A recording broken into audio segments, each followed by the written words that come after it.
Fala pessoal, episódio 57 do G1Cast, rimou até, né, Maurílio? Opa! Estamos aqui com uma convidada super especial que daqui a pouco eu vou apresentar para vocês. Mas antes de mais nada, eu queria passar aqui a palavra para o Maurílio Bolognese, nosso host do podcast. Onde nós estamos, Maurílio?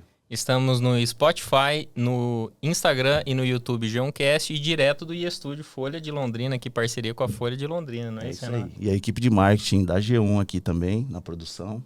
Obrigado pela presença de vocês, pelo trabalho que vocês desempenham com muito carinho. E agora eu vou falar da nossa convidada que está aqui na nossa frente. Ela que tem 28 anos. Sim. Advogada, mestre em administração pública. Assumiu oficialmente esse ano a coordenação da bancada feminina na Câmara dos Deputados.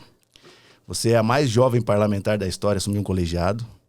E está entre os 100 parlamentares mais influentes do Brasil, é isso mesmo? Seu segundo mandato, deputada federal, Luísa Canziani, seja muito bem-vinda. Obrigado. Estou muito feliz. Obrigada Foi pelo em cima da convite, hora. pela gentileza. É isso aí. Me sinto muito honrada de bater esse papo com vocês, com essa audiência maravilhosa que vocês têm. Muito obrigada. Legal. Luísa, a gente está aqui, assim, foi uma coisa meio de improviso. Eu estava com vontade de procurar você para a gente fazer por conta desse momento e por conta de tudo que está acontecendo na nossa cidade. Nossa cidade está num processo de crescimento. Eu falo do nosso mercado imobiliário muito grande.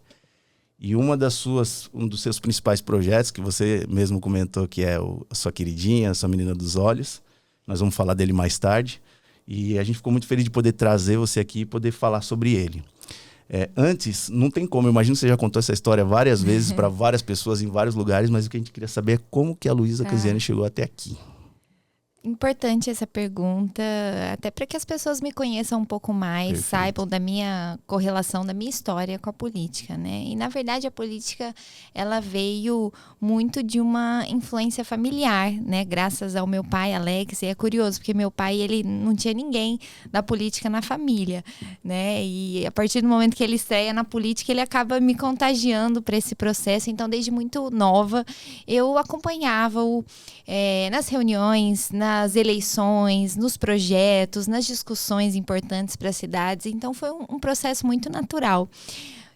A minha participação e a minha vontade também de fazer política, de participar do processo político. E é curioso, porque o meu sonho grande na política era ser vereadora da cidade de Londrina. Esse era o meu sonho grande. Eu queria muito ser vereadora. E aí, até na eleição de 2016... eu pensei naquele momento em colocar o meu nome para disputar uma eleição como vereadora. Quantos anos você tinha nessa época? Eu tinha feito 18, 19 anos, assim, eu era bem jovem e esse era meu sonho grande. Eu me imaginava sendo vereadora, né, sonhando em um dia poder representar nossa cidade através da Câmara Municipal. Mas naquele momento eu ainda não tinha me formado e aí meus pais foram muito relutantes, dizendo: Luísa, você tem que ter uma profissão, né, tem que fazer as suas escolhas profissionais e até pessoais primeiro, antes de entrar numa jornada política, que é uma jornada de dedicação, é uma vocação, sem dúvida alguma, que você tem que ter para com as pessoas, né, para servir o povo. Então, naquele momento eu segurei minha candidatura e aí 2 anos depois acabou tendo uma conjuntura, porque na época meu pai disputou a eleição de Senado e foi um processo muito natural que eu fosse candidata a deputada federal. E as pessoas até perguntam: você e seu pai tiveram uma conversa de tipo, Luísa, vai ser candidata? Mas não, a gente não teve, sabe, Maurílio? Foi uma muito curioso, porque as coisas simplesmente fluíram, aconteceram e eu pude ser eleita naquele momento a deputada federal mais jovem da história do Brasil. Com 22 anos? Com 22 anos, Então, assim, me sinto muito honrada, muito grata, né, por representar a nossa cidade, ser a primeira mulher deputada federal da história da nossa cidade a representar a cidade e fazer a política que eu acredito, que é a boa política, a política que, claro, a gente discute projetos, leis, mas a gente tem esse olhar para as nossas cidades, um olhar municipalista, trazendo recursos e oportunidades para a nossa cidade e para aqueles que mais precisam. E você falou em vocação. Quando você fala em vocação, uma coisa que você percebeu desde pequena, por exemplo, no colégio, você era uma pessoa que puxava a fila para essas coisas, para essas questões de organização, de grupos, de liderar? Eu acho que a questão da liderança é uma questão muito também construída, né? Eu acredito também que o líder, ele acaba evoluindo, aprendendo, amadurecendo. Então, sempre essa vocação para a liderança esteve em mim, mas a cada dia a gente tem que trabalhar, aprimorar, estudar, né? Para a gente desempenhar o melhor papel possível como líder, né? Porque o líder faz toda a diferença na política, na igreja, em qualquer lugar, né? O que faz a diferença é um líder numa escola, a depender da diretora que a gente tem na escola. Essa escola é uma escola em que os alunos são engajados, a comunidade escolar é engajada, né, com o IDEB bom. Então, o líder faz toda a diferença, independente do lugar. No ramo imobiliário, né, quando a gente vê líderes que são capazes de inspirar, motivar, capazes de inovar, enxergar atrás da montanha. Então, o líder faz toda a diferença. É o que a gente tem semelhante à política, né, ao segmento que você atua. É o mercado hostil. A gente tem um mercado super hostil e o seu ambiente é super hostil também, né? E a gente se identifica com isso porque a gente tá no meio de vamos imaginar assim, um covil de leões, né? Que é o mercado imobiliário, assim como você lá no meio da política, defendendo as suas causas, as suas crenças, né? E a gente percebe que quando você se propõe a fazer um negócio que seja disruptivo, no começo o pessoal tira sarro, né? Fala, que esses caras estão fazendo e tal, né? E depois a gente acaba percebendo que a gente começa a inspirar as pessoas. E depois as pessoas começam a seguir a gente, começam a copiar, começam a reproduzir aquilo que a gente formou uma opinião. A gente puxa uma fila e a gente percebe nitidamente que é o que você está fazendo, principalmente com a juventude, porque não é comum, né? Você olhar uma pessoa da sua idade já com essa trajetória toda, né? E a gente fica muito orgulhoso, principalmente por ser fruto da nossa cidade, né? Ser um negócio que representa muita gente aqui. E queria falar agora da sua menina dos olhos, né? Que é a unidade de cuidados paliativos que você viabilizou junto à Brasília, de trazer aqui para nós recursos, para a gente construir a nossa nova unidade do Hospital do Câncer. Tá. Então, assim, eu não vou ficar introduzindo muito, quero que você conte pra gente. Posso começar do começo? Do jeito que você quiser. A gente gostaria. Vou contar pra vocês como que eu cheguei nessa pauta de cuidados paliativos. Foi através, gente, de uma advogada aqui de Londrina, a doutora Fran. E ela me chamou para participar de um evento da Comissão de Bioética e Biodireito aqui da OAB Londrina para falar de cuidados paliativos. Quando ela me chamou para falar dessa pauta, eu não sabia o que era. E estudei, assim, rapidamente na hora para participar do evento, falei algumas coisas e naquele momento quem estava no evento era uma grande escritora que a gente tem no Brasil, médica paliativista, referência não só no Brasil, mas no mundo todo, uma médica geriatra, a doutora Ana Cláudia Arantes. Naquele momento eu acabei tendo meu primeiro contato com ela.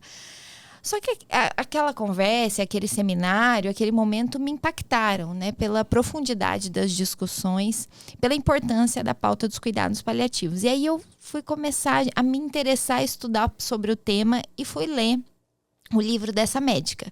E o nome do livro, gente, é o seguinte: A Morte é um Dia que Vale a Pena Viver. É o livro da doutora Ana Cláudia Arantes. Vocês já ouviram falar? Tem sempre no aeroporto, nas grandes livrarias. Depois percebam, vou até dar para vocês esse livro depois. Legal. Para que vocês leiam.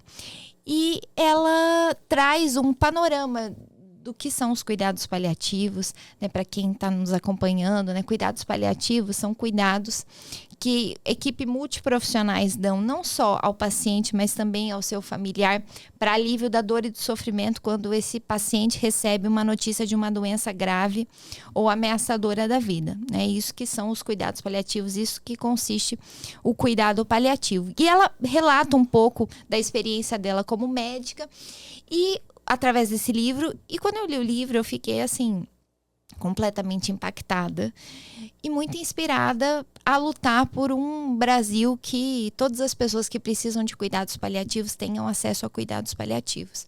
Quando a gente pega um estudo que foi feito através de uma universidade nos Estados Unidos que reuniu 89 países, o estudo demonstrou que o Brasil é o terceiro pior país do mundo para se morrer. Só 7% das pessoas que precisam de cuidados paliativos no Brasil têm acesso aos cuidados paliativos. E quando a gente pega o cuidado paliativo numa versão abrangente também, no sentido de que não é só numa doença em estágio avançado, numa doença terminal, mas qualquer doença grave. Então, uma mulher que tem câncer de mama, em estágio inicial, também pode passar por cuidados paliativos. É isso que eu ia te perguntar, porque, desculpa te interromper, Claro, no conceito raso, a gente pensa que cuidados paliativos é aquela pessoa que já está desenganada, que você está ali mais para realmente minimizar a dor e sofrimento. Isso, pelo menos, é o entendimento que eu tive. Você está dizendo que não, que é mais abrangente. É mais abrangente. Não precisa a pessoa necessariamente estar com uma sentença lá. É uma doença grave. Qualquer doença que, de alguma forma, seja uma doença grave, a pessoa pode ter acesso aos cuidados paliativos. Essa é a definição mais abrangente que a gente tem hoje, dita inclusive pela Organização Mundial da Saúde. E o que é muito curioso é o seguinte: a cada 10 pessoas, só uma dessas pessoas terá uma morte súbita. Então, um infarto, um acidente, enfim, terá uma morte súbita. As outras 9 pessoas, elas irão adoecer e, consequentemente, vão passar por um processo de cuidados paliativos. Então, essa é uma pauta de Brasil, né? De um Brasil que a cada dia envelhece, que a nossa pirâmide etária está cada vez mais, né, se movimentando. Então, essa é uma pauta de um Brasil que cuida dos seus idosos, um Brasil que não deixa ninguém para trás, um Brasil que garante dignidade às pessoas no fim da vida, aos seus familiares. Então, essa é uma pauta, assim, muito importante, especial, e que todos nós devemos nos atentar, porque a gente tem pessoas que estão sofrendo, amigos, familiares que estão sofrendo com câncer. Então, essa, de fato, é uma pauta de Brasil e é uma pauta que todos nós devemos, de alguma forma, fazer da nossa vida uma missão de lutar por ela, sabe? E aí, começamos esse nosso trabalho de luta pelos cuidados paliativos e teve uma outra situação, porque a Fran me apresentou para essa médica, a doutora Ana, e eu comecei a ter contato com essa médica, e no meio da pandemia, a doutora Ana falou: Luísa, eu preciso da sua ajuda, porque eu estou sendo notificada pelo Conselho Regional de Medicina lá de São Paulo por permitir as videochamadas entre os pacientes e seus familiares. Então, assim, na pandemia, a videochamada significou o quê para quem estava com Covid, né? E suas famílias? Uma transmissão de carinho, de afeto. E para muita gente, representou um adeus, Renato. Foi isso que a videochamada representou para muita gente na pandemia. E tinha profissional da saúde que estava sendo notificado por isso. E nós tivemos, então, que fazer um movimento lá na Câmara. Aprovamos uma lei que foi o início da telemedicina, essa lei que a gente aprovou. A gente batizou essa lei, inclusive, de lei doutora Ana Cláudia Arantes. Essa lei foi o início da telemedicina, que permitiu as videochamadas em ambientes hospitalares, não só no período da pandemia, mas em todo o ordenamento jurídico. Então, eu comecei a ver que essa minha missão, que acabou virando uma missão de vida, poderia também se tornar uma missão parlamentar. E aí a gente começou com uma série de tratativas e a nossa nova unidade do Hospital do Câncer faz parte, né, dessa atuação parlamentar nossa. Hoje a gente criou uma frente lá em Brasília, na Câmara, que é a Frente Parlamentar Mista em Defesa dos Cuidados Paliativos. Eu presido a frente, né, fizemos um projeto que instituiu a Política Nacional de Cuidados Paliativos. O projeto já foi aprovado na Câmara, está no Senado.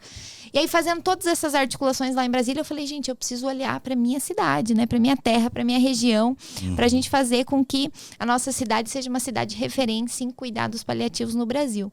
E aí que veio a ideia da nova unidade do Hospital do Câncer, que já era um sonho da diretoria, da Mari, de toda a diretoria do Hospital do Câncer.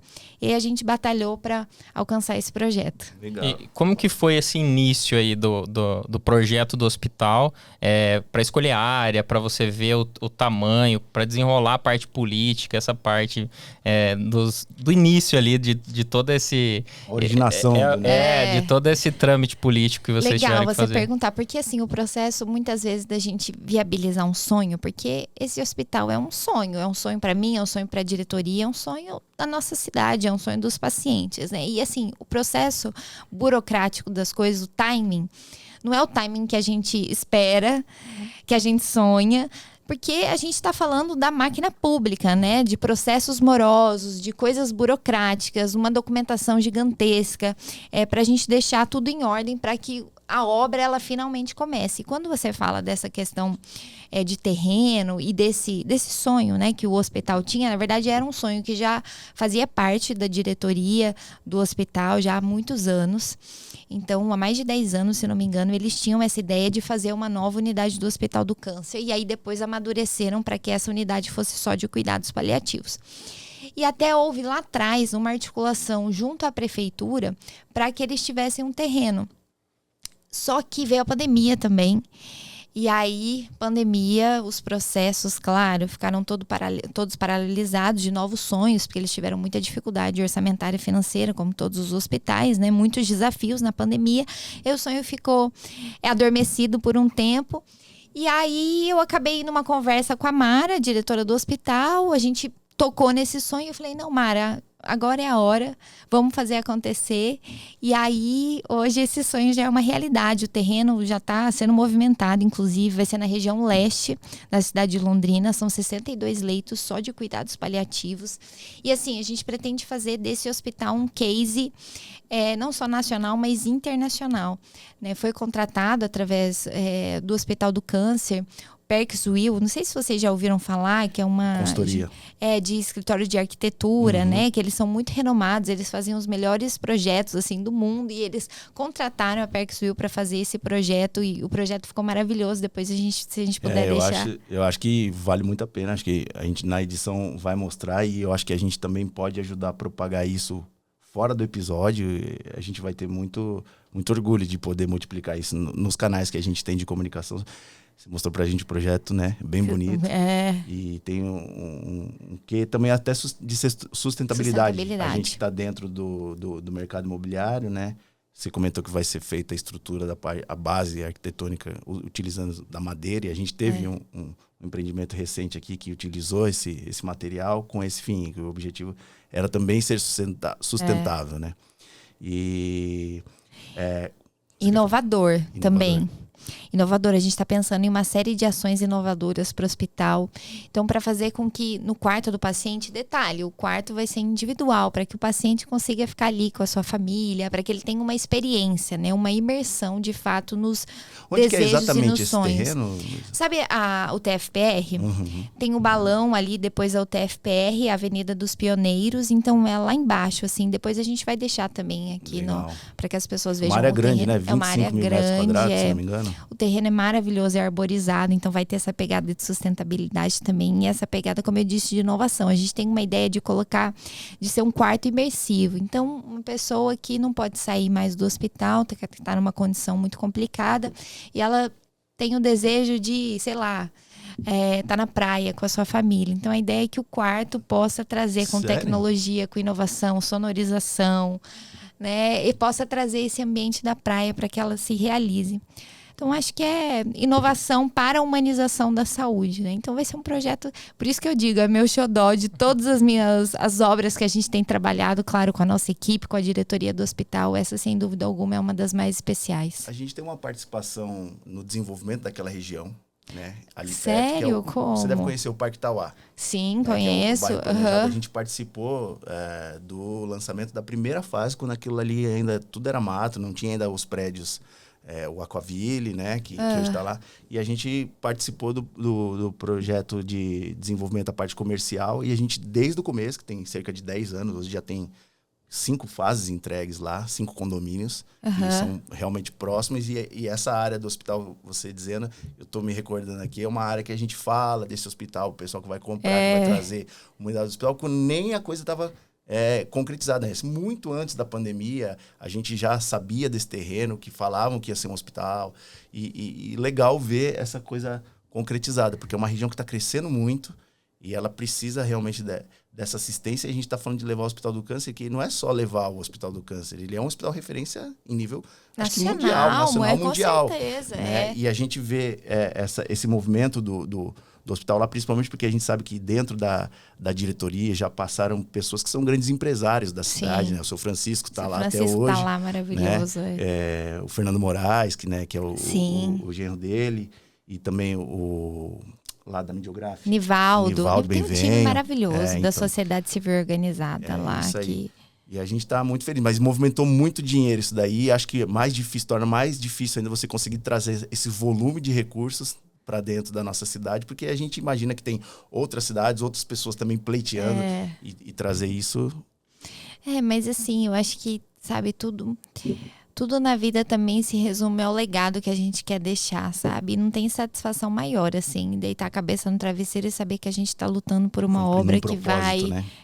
que vai transformar vidas. Porque quando a gente começa a entender a pauta, estudar um pouco e estudar histórias, ver histórias de pessoas que estão passando por esse processo, famílias que já passaram por esse processo, eu acho que a gente acaba enxergando a vida de uma forma diferente, sabe? Eu, assim, digo a vocês que depois que eu comecei a lutar por essa pauta, comecei a ler, entender essa visão de cuidados paliativos, de humanização da saúde, de falar sobre a finitude da vida. A gente não tem o costume no Brasil de falar sobre a morte, né? As pessoas... Sim. Nossa, que meio tá falando? Tabu, né? É um tabu e a gente precisa falar sobre a finitude da vida, sobre a morte, até para que as pessoas consigam alcançar, né, os seus propósitos de vida, consigam alcançar a felicidade, o bem-estar. Hoje eu tava eu faço terapia, como muita gente faz, e acho que todo mundo também. deveria fazer. Hoje eu tava na terapia lá e eu ainda falei sobre isso com a minha terapeuta, que realmente tem uma frase que eu acho muito legal, que é assim: aproveite a vida, faça o que você tem que fazer, porque você não vai sair vivo dela, né? É isso. Então, A única certeza que todos nós temos, né? Luísa, como que tá o andamento dessa obra? Você falou que já estão movimentando o terreno lá. Qual que é a perspectiva de começar mesmo a obra do hospital? Pois é, então, assim, a gente está finalizando os projetos, porque são muitos detalhes também, projeto básico, executivo, são muitas coisas a serem... Bom, eu não sei se eu tô falando besteira, vocês que sabem do ramo imobiliário, vocês que sabem tudo de projeto, de construção civil, enfim.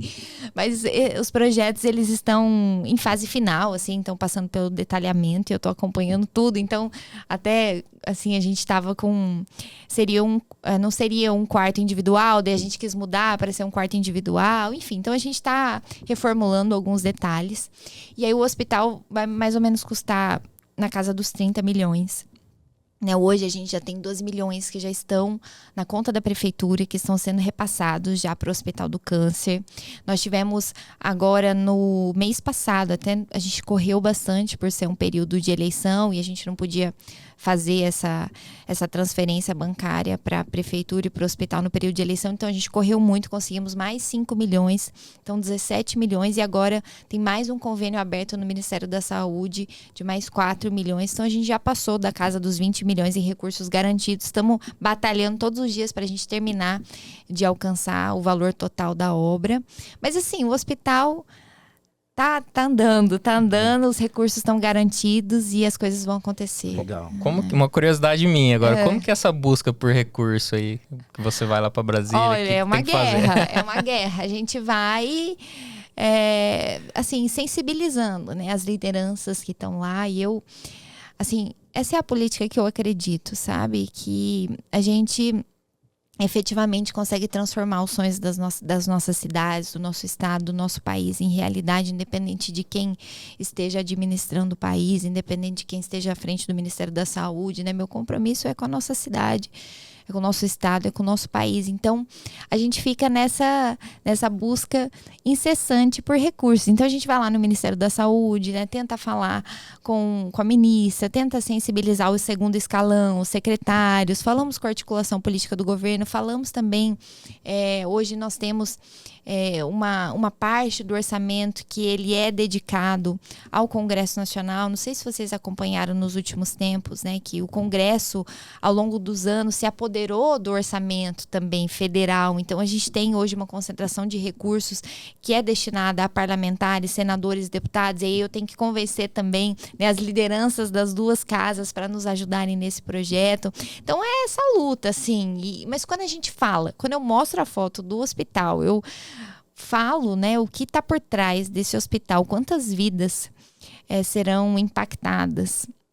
As pessoas se sensibilizam, então é muito mais fácil quando a gente tem um projeto depois da pandemia, né, a gente viu que avançou muito, né, a demanda de pessoas com doenças em estágio avançado, e aumenta a demanda de cuidados paliativos. Né? Ontem a gente estava conversando com uma uma colega nossa da empresa, e ela contando, a gente estava contando que ia vir conversar com você sobre isso. Ela falou, poxa, eu já tive uma certa convivência com a unidade atual, né, do Hospital do Câncer de Cuidados Paliativos, ali próximo do hospital, né, que é um imóvel separado. E ela falou que já é uma coisa assim que ela se sentiu muito acolhida, né? Ela teve um familiar Sim. que precisou dos cuidados paliativos com o tempo lá. E ela comentou que, assim, já na condição atual, que a gente sabe que tá dando overbooking, né? Precisa de mais espaço. Ela já se deparou, a experiência dela foi uma experiência muito positiva. Então, a gente fica imaginando agora com essa questão, né, de toda planejado, de trazer inovação para isso. Às vezes a gente olha, as pessoas que não olham com profundidade no negócio pensam só no business, né? No negócio imobiliário, que isso vai movimentar e tal. Mas tem algo por trás disso, né? Que principalmente é aquilo que você vem repetindo, que é a missão de fazer com que as pessoas tenham dignidade. Ainda mais porque o Hospital do Câncer ele atende muitas cidades em volta aqui, né? De forma imediata. O estado de São Paulo, o Brasil inteiro. 1.200.000 pessoas foram atendidas no hospital em 2023. Sendo que 90% dessa turma é SUS, né? É SUS. É 2.500 atendimentos por dia. É impensável. A gente que tá lá, a gente tá perto. A imobiliária nossa fica muito pertinho lá do seu escritório. Vocês ficam perto do meu escritório? Sim. Será que... Você tá ali na Souza Naves, né? A gente tá um pouco mais para baixo, mas na mesma mão, ali mais próximo da barragem. Onde era o cartório SARD. Sei. Nossa, eu passo sempre lá. Gente, eu vou lá tomar um café com vocês. Depois vocês me retribuam a visita. A gente tá ali do lado. E o hospital também ali do lado, né? Também, ali pertinho, E a gente... E tem unidade no Carbamol também, né? A gente tem 2 unidades. A gente tem uma unidade lá no Carbamol, que é onde fica o estúdio que eu te falei, onde nasceu o nosso podcast. Mas a gente tá lá e a gente tá muito próximo fisicamente lá do seu escritório.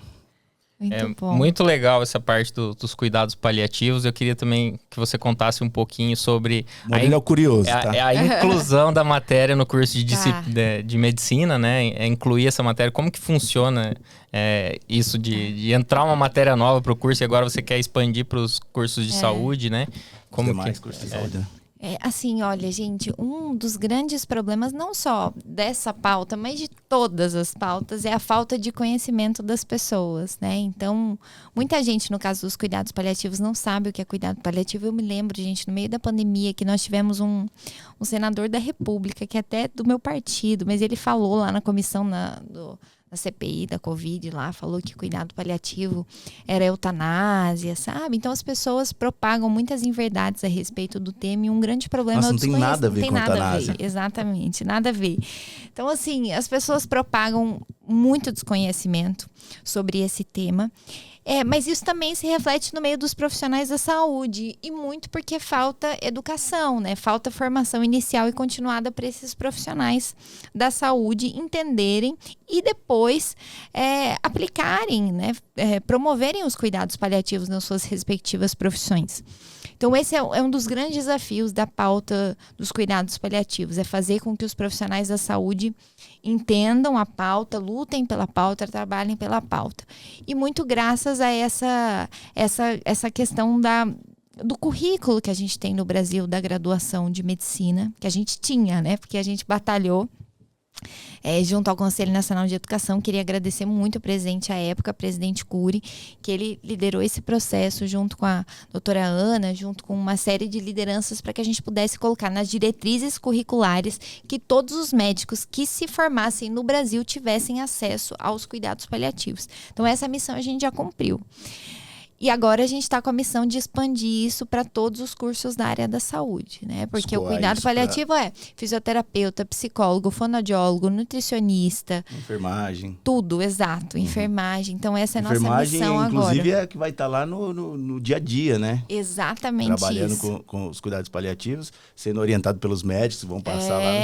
E aí realmente faz total sentido isso daí. Legal, Luísa. Pena que o nosso tempo aqui, ele passa muito rápido, juro. A conversa quando é boa é assim, mas a gente sabe também que a sua agenda está intensa agora, porque a gente está se aproximando aí do período das eleitoral. Convenções partidárias. Pois e eu sei que você tem muito trabalho, inclusive queria de novo agradecer muito por você ter disponibilizado o seu tempo de estar aqui com a gente. A gente sabe, né, como é difícil, vida corrida, a gente tem tanta coisa para fazer. E você aí, especialmente, num momento bastante intenso, né? E a gente queria agradecer você ter vindo aqui, falado disso. A gente quer falar mais disso, a gente quer mostrar mais isso. Então, a gente coloca também a nossa empresa, o nosso espaço, todos os canais de comunicação que a gente movimenta, para a gente falar disso, porque a gente vai falar com muito orgulho e isso faz parte do nosso propósito. O propósito da G1, Luísa, eu gosto muito de falar isso para todo mundo que vem conversar com a gente. A gente tem um propósito muito bem definido, mais do que missão, visão e valores, que é aquilo que as empresas colam na parede, que veio o conceito da academia de administração e tal. A gente tem um propósito, e é melhorar a vida das pessoas. Esse é o nosso propósito como empresa, como G1, e aí isso se estende, obviamente, para o podcast e para a academia de formação de profissionais que a gente está construindo dentro da empresa e tantas outras situações. Mas é isso aí, Maurílio. Eu queria também agradecer, né, seu tempo, disponibilidade. Queria encerrar também fazendo mais uma pergunta, que eu sou curioso. Vai lá, Maurílio. Eu queria saber como que estão os passos aí para a próxima eleição, qual que são os seus planos, né? Tá longe dela. Mas porque começa a articular antes, né? Então, já tá nesse processo de pensando em reeleição, como que tá isso? Vai pro Senado, vai ser eu governadora, vai ser presidente. Eu tô vivendo o momento e trabalhando todos os dias para honrar a confiança, né, do povo do estado do Paraná que me elegeu para mais um mandato. Então a eleição ainda está longe, a eleição para deputado federal, estadual, governador ainda está longe. Então, a gente tem que se centrar no trabalho. A prefeitura está perto, exato. Estamos articulando aqui em Londrina, né, as eleições municipais. Estamos dentro de um projeto também aqui, claro, é o projeto, né, do deputado Thiago Amaral, para que ele possa alcançar a prefeitura e a gente possa projetar uma cidade de cada vez mais oportunidades através da administração dele. Então, estamos nesse projeto com ele. Claro, o projeto... Seria legal a gente gravar um com ele também. Verdade, vamos chamar ele também. Nas eleições de presidente, entre o primeiro e o segundo turno, na última, o Felipe Barros veio conversar com a gente. Ah, que legal. O Felipe é meu amigão também, gosto muito dele. Mas foi engraçado, porque o Felipe, ele é um cara totalmente desprendido e foi muito legal que a gente teve uma conversa. Bom. Na época a gente tinha um negócio que tinha que fazer como se fosse uma brincadeira, uma piadinha no final.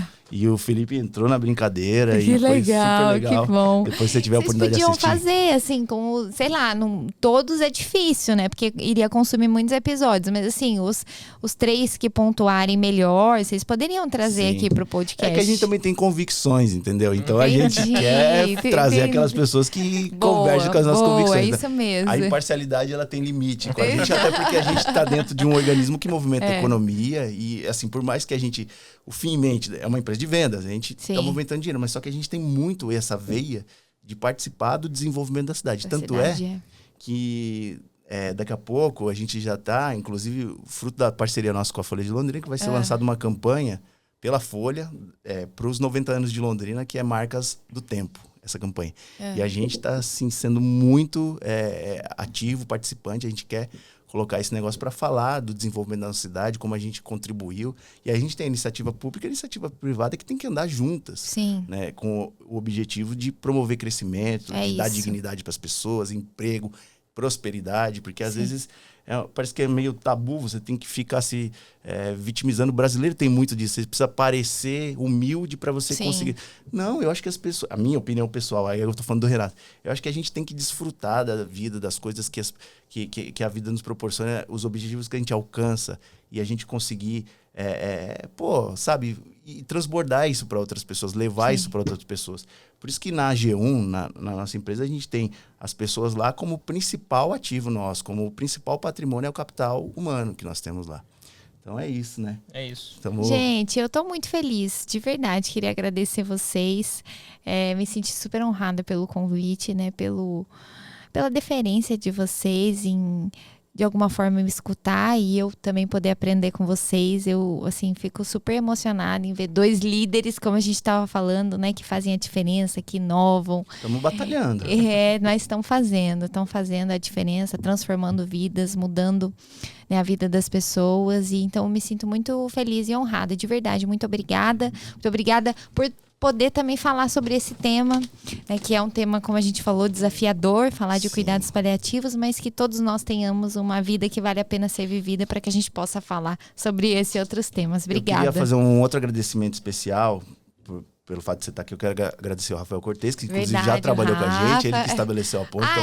Eu não obrigado, sabia, Rafa. que Daí legal. ele me passou Rafa o telefone da Isa, então agradecer a Isa também, que foi super Verdade, a Fernanda, o João e a equipe aqui de marketing da G1. Sim. Os meninos, obrigada, que viabilizaram tudo isso daí. E também a gente preparou um presentinho pra você. Ai, né, gente, obrigada. E é isso aí. Olha. Isso é um movimento que a gente fez para promover qualidade de vida, promover bons hábitos. É The Red Moment. Que daí legal. tem a pulseirinha para incentivar aí o esporte, né? Cuidar da mente, Que enfim. legal. Esse aí é o incrível. manifesto da empresa, depois se você puder Claro. olhar, é muito legal. E você está convidada a nos conhecer lá. Até porque somos quase vizinhos, né, gente? A gente não tomou um café ainda juntos, nós Pois faremos isso agora. Faremos isso com certeza. Então, legal. é isso aí. Obrigado, Luísa. Obrigada. Vamos em frente aí. Obrigado, pessoal. No próximo episódio aí, mais novidades, mais coisas legais. Maurílio. Pessoal, muito obrigado. Encerrando aqui o episódio 57. Não esquece de deixar o like, se inscrever aí no nosso canal, compartilhar com os amigos, né, Renato? É isso, né? Foi show de bola aqui o bate-papo. Muito obrigado, Luísa, pelo seu tempo, Obrigada. tá? Foi uma honra. É isso aí. Obrigada, Valeu. eu já tô aqui, ó. Aí. Boa. Eu já... Valeu. Obrigado, Obrigada, gente. valeu.